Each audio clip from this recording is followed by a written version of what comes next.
Албан бүтэлтийн системийг ашиглан хөлмөл хуудас захиалах талаар танилцуулга бэлтгэлээ.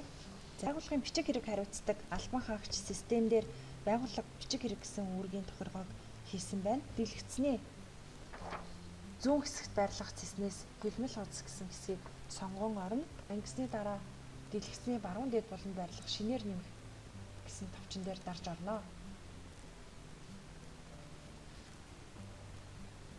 Хөлмөл хуудас захиалах хоёр үе шат байгаа. Эхний үе шат нь хөлмөл хуудас бүртгэл гэсэн хэсэг байгаа.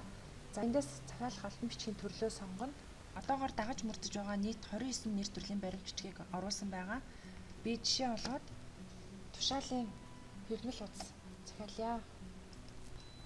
За энэ хэсэгт тухайн баримт бичгийн нэрийг бүтнээр нь оруулнаа.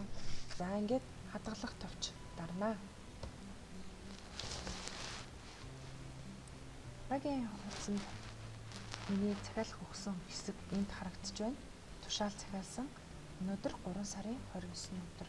За энэ захиалга өгөх гэсэн хэсэг дээр дарна. За энэ хэсэг рүү орсноор хөлмөл хуудас захиалах 2 дахь үе шат руугаа орлоо. За хэмжээ сонгох. За би тушаал захиалсан учраас А4 гэж орууллаа. Байгууллагын бэлэгдэл хангалттай орууллаа.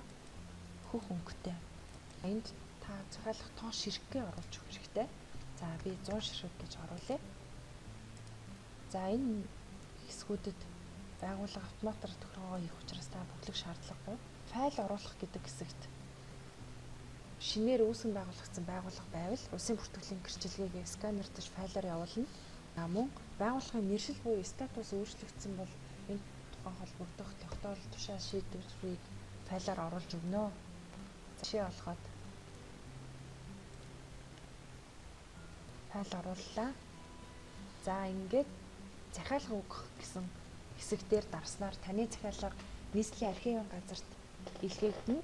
Та тухайн захиалгаа бас давхар хянах боломжтой. Миний өгдөг захиалга маань энд байна. 3 сарын 29 гээд ингээд доошоо гүйлгэхээр саяны таны захиалга өгсөн хэсэг маань харагдана.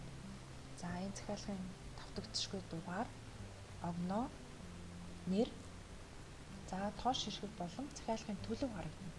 Энэ харах товчон дээр дарснаар захиалгын дэлгэрэнгүй харагдана. За захиалгын дугаар, захиалгын бүртгэл одоохондоо хараагүй байна.